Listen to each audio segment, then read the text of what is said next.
Welcome to McPlum, simple solutions served daily. You start by confirming quick prerequisites so you avoid wasted steps. First, check airplane mode, external keyboard connections, and any mute LED on the laptop. These block key signals.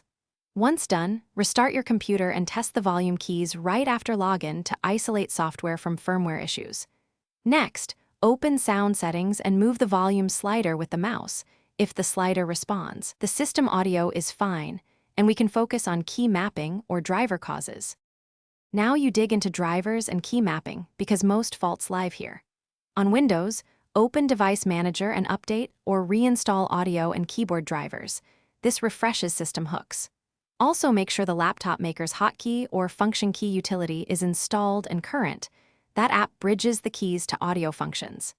If necessary, run a keyboard tester or a scan code viewer to confirm the volume keys send signals. If they do, the problem is software routing.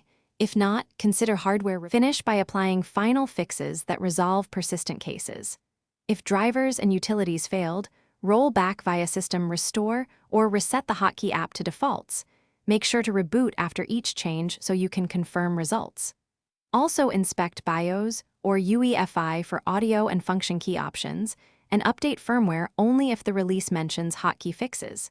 If volume keys still fail, plug in an external USB keyboard to confirm.